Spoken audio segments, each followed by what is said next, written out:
Fala galera, tudo bem pessoal? A gente vai dar continuidade então aí, né? A mais um bloco de questões, são mais 4 questões, que são questões que eu diria que elas são questões residuais, são questões que ajudam a gente a entender um pouquinho do que a gente já viu e vão dar uma base aí para o que a gente vai acabar vendo, tá? Então são questões assim que não necessitam de uma teoria inteira para que a gente explique elas, tá?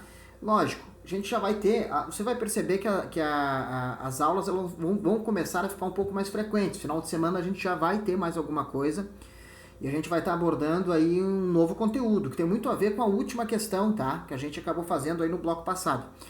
Mas vamos lá, pessoal, vamos dar sequência aqui para a gente entender aí o que a gente pode esperar na prova. Lembrando que essas são questões aqui de 2022, né? Então é bem interessante a gente ter bastante atenção nelas aqui. Vamos lá. Considerando o universo... Não, essa aqui. Deixa eu só passar para o slide. Essa aqui foi a que a gente abriu o nosso último bloco.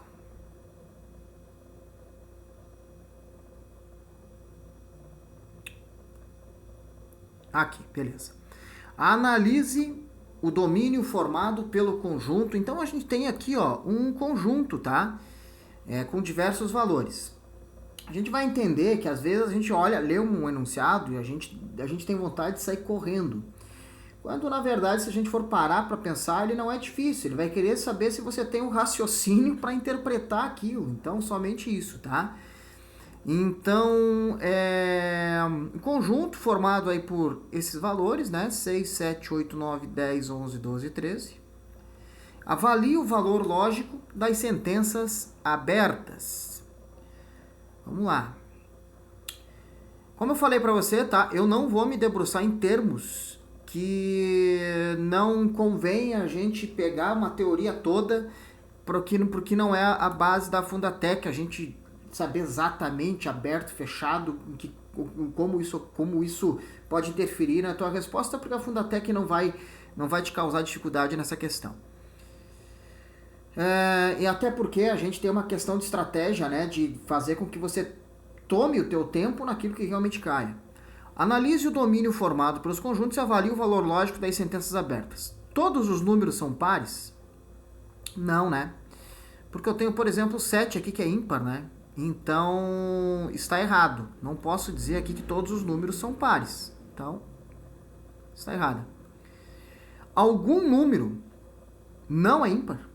Ou seja, tem algum número aqui que não seja ímpar? Sim, nós temos aqui o 6, nós temos o 8. Esses números não são ímpares, tá? Então, algum número não é ímpar. Ok, está correto. Certo? Então a 2 está correta.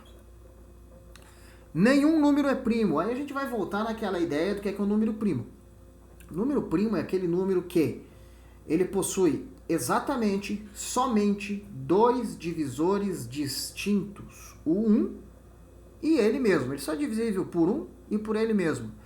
Lembrando que o 1 não é primo, tá? Porque o 1 e ele mesmo é um divisor só. A gente precisa ter dois divisores distintos, diferentes, tá? Então o 1 ele é divisível por 1 e por ele mesmo, cara, é um divisor só que você tem. Então o 1 não é primo, tá? Agora o 13, por exemplo, ele só é divisível por 13 e por ele mesmo. Assim como o 7, tá? Assim como o 7 aí que a gente tem e o 11 que é primo também. Então está errado eu dizer que nenhum número é primo. Enquanto os cachorros acoam lá fora, né? Pelo menos um número é divisível por 3. Exato, nós temos aqui o 6, 6 é bom, 6, o 9 e o 12, que eles são divisíveis por 3. E nós temos a próxima aqui, que é qualquer número é maior que 5. Ok, qualquer um desses valores aqui são maiores que 5. Então nós temos como resposta a letra E, que são verdadeiras, a 2, a 4 e a 5, tá? Isso aqui, como eu falei, são questões residuais só para que você saiba o modelo de como você pode encontrar isso na prova.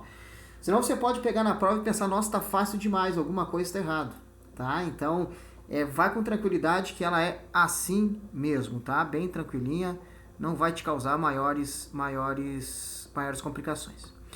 Vamos para a nossa 7 aqui, ó. Essa pode assustar um pouquinho, né? Considerando que P, Q e R são proposições lógicas simples, podemos dizer que a tabela verdade da proposição composta P, Q e R tem. Gente, como eu falei, a ideia é a objetividade. Você vai analisar quantas proposições tem, certo? E você sempre vai pegar a base 2. Presta atenção nisso. Como assim base 2? Se fosse só isso aqui, ó, tá? Você analisar quantas proposições tem. Nesse caso, seriam 2. E aí a tabela seria formada por sempre a base 2, elevado na quantidade de proposições. Eu tenho 2 proposições aqui, ó. Nesse caso aqui, tá? Que eu estou colocando. Então, nesse caso aqui, ó, somente nesse caso, seria 2 elevado na 2, porque são 2 proposições. 2 elevado na 2 é igual a 2 vezes 2. Lembrando que eu elevar um valor é multiplicar ele por ele mesmo, certo? Então, eu teria aqui, ó, 4. Mas isso é só a título de exemplo, tá? Porque aqui, nesse caso real do enunciado, eu tenho 3 proposições. Como são 3 proposições, vai ser 2 elevado na 3. E aí vai ficar 2 vezes 2 vezes 2. 2 vezes 2, 4. Vezes 2, 8. Simples assim, tá? Não precisa fazer construção de tabela aqui, ficar se matando. Então, da forma mais direta, isso aqui, ó, é uma questão que cai bastante, tá? Simples, mas cai bastante simples você sabendo essa técnica, tá certo? E vamos para mais uma. Só que agora eu preciso fazer a interpretação da minha tabela. E eu preciso lembrar novamente da minha tabela, principalmente, eu vou desenhar aqui que a gente vai ocupar, tá? Vou fazer aqui do lado.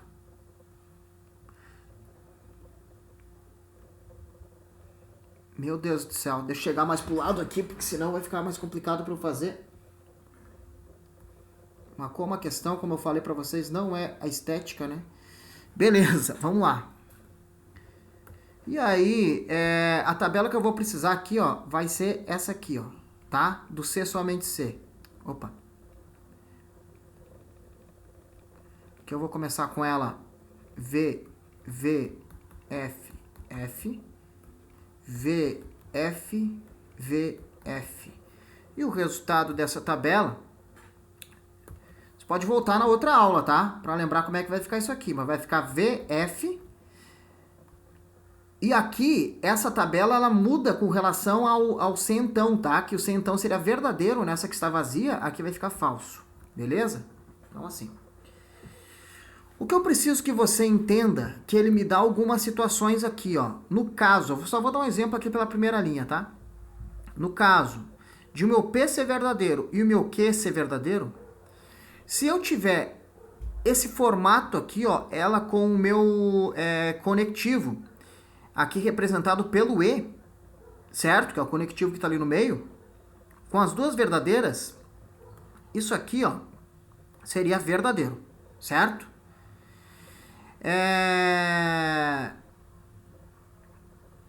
O R negado seria falso, certo? E isso aqui tudo, ó, vou fazer até com outra cor aqui. Isso aqui tudo, ó,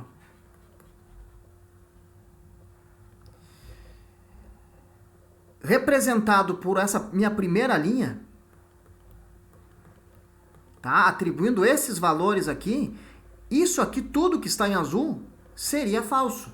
Então, isso que está aqui, ó, nessa minha coluna, já é o resultado, o valor lógico disso tudo que eu tenho aqui em cima. Tá? Então, ele já está me dizendo que isso aqui é o resultado. E a principal dificuldade das pessoas é entender que isso que está aqui, ó, cada um desses aqui, é o resultado do valor lógico dessa expressão toda, considerando todos esses valores que eu tenho aqui, ó, tá? Então, caso os valores sejam esses, o resultado que eu vou ter vai ser isso aqui, ó. Certo? Então, o que é que ele vai querer saber? Ele vai me dar aqui, ó, toda essa parte aqui, ó, tá? Que é a mesma que eu tenho em azul aqui anteriormente, certo? Então, isso aqui eu vou atribuir a cada valor que ele colocou aqui, ó. E depois, ele quer que eu analise separadamente esse Q aqui, ó, certo? E aí, para analisar esse Q, eu vou voltar aqui, ó, nesses primeiros aqui, ó, tá? Deixa eu apagar aqui, senão eu não vou conseguir enxergar, né?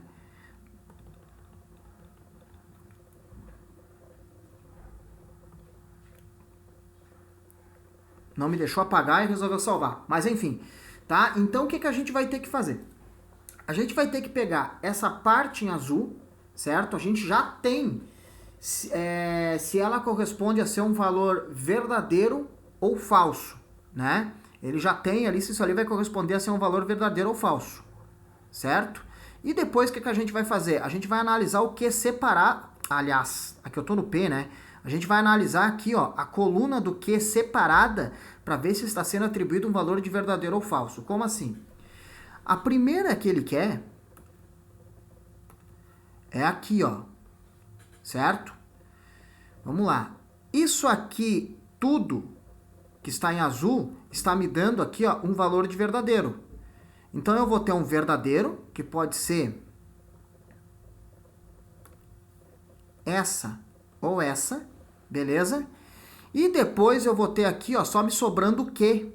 O meu Q é dado aqui nessa segunda linha como verdadeiro. Então, verdadeiro e verdadeiro, eu tenho aqui, ó, verdade.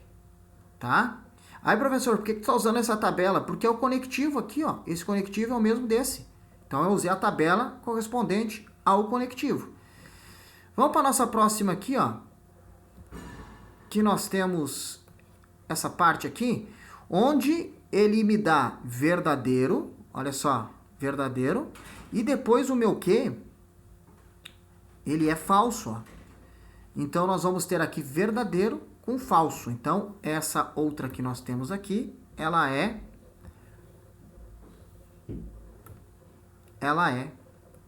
falsa, tá? Depois a gente vai ter aqui, ó, ele me dá verdadeiro para começo e me dá o meu Q, ele me dá aqui, ó, como verdadeiro também. Verdadeiro com verdadeiro, nós temos verdade. E a próxima que nós temos é um verdadeiro, abrindo com verdadeiro, e depois o meu Q sendo falso. Verdadeiro com falso, nós temos falso, tá?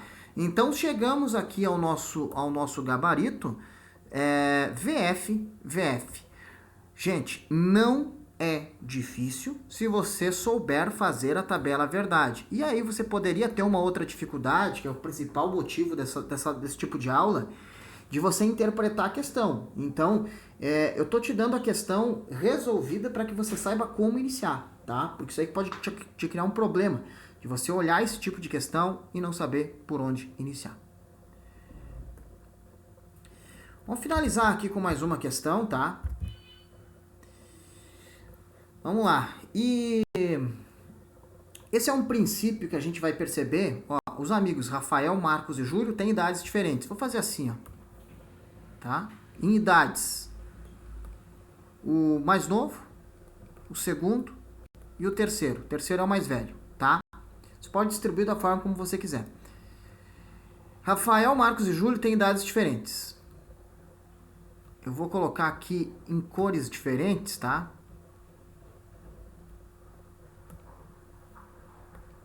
Rafael,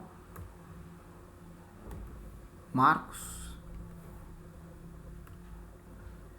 e Júlio. Você vai sempre perceber que esse tipo de questão a gente resolve colocando aquilo que pode acontecer e retirando a possibilidade, colocando um X naquilo que não pode. Como assim? Sabendo que é verdade que entre os três amigos, Rafael não é o mais novo. Rafael não pode estar aqui, ó. certo? Então, Rafael pode estar aqui e pode estar aqui, porque ele não é o mais novo. E Marcos é o mais velho. Então, se Marcos é o mais velho, certo? A gente já sabe que esse aqui certamente é o Marcos. Aqui não pode ser e aqui não pode ser. Beleza? Certo? E feito isso, tá? Você vai perceber aqui, ó, que o Rafael, já que ele não pode estar, já que o Rafael não pode estar aqui, ó, porque ele já me falou que o Marcos é o mais velho, só resta pro Rafael essa possibilidade dele ser o do meio. Então, se só resta essa possibilidade, o Júlio vai ter que ser o primeiro. Então veja que a gente sempre faz esse tipo de questão, sempre fazendo uma tabela, colocando as possibilidades que o enunciado me diz que ele pode ter e riscando aquilo que não pode ser. Tá? No caso aqui eu fiz um X, certo? Então a gente chega à conclusão aqui, ó, que, vamos ver, Rafael é o mais velho? Não, não pode ser. Rafael é mais novo que Júlio? Não, ó, porque Júlio está aqui, né? Então, Rafael não é mais novo que Júlio. Júlio é o mais novo? Correto. Certo? Júlio é mais velho que Marcos? Não, Júlio é o mais novo, né? E Marcos é mais novo que Júlio? Também não. Marcos é o mais velho. Então, a gente chega aqui, ó, facilmente, sabendo a técnica, né? Na nossa letra C, tá certo? Pessoal, com isso aí a gente faz um bloco um pouquinho mais curto, tá? A gente finaliza mais essa parte aqui de questões. A gente fez questões aqui todas de 2022, foram 9 questões, aí 5 no outro bloco, 4 nessa, de 2022. Algumas outras, e a grande parte delas, a gente já resolveu nas demais aulas. As primeiras aulas é aquilo que mais cai, tá? Então, agora a gente vai ter algumas questões picadas para a gente matar tudo aquilo que tem caído, certo? A gente vai para mais uns 2 conteúdos, 2 ou 3 mais densos, mais amplos, tá? A gente vai entrar em diagrama de Venn depois também, mas assim, ó, o que mais cai a gente acabou vendo. A gente vai ter uma partezinha que ela é curta, porque a gente já tá dominando um pouco da matéria, que é saber a nomenclatura, o que é uma disjunção, tá? Então a gente vai acabar pegando alguns conceitos, vai ser na próxima aula já. E isso aí você vai matar tranquilo, tá? Às vezes você pega questões que envolvam isso, o professor não falou isso. A gente vai chegar ali ainda, tá bom? Hoje eu tô gravando essa aula, é dia 10, a gente tem aí relativamente um tempo legal, mas vamos tentar entregar tudo isso aqui para vocês a tempo hábil aí de você conseguir se preparar ainda com tempo aí para qualquer dúvida que você queira, você poder tirar aí comigo, tá certo? Isso aí, galera. Valeu, até a próxima, um abraço.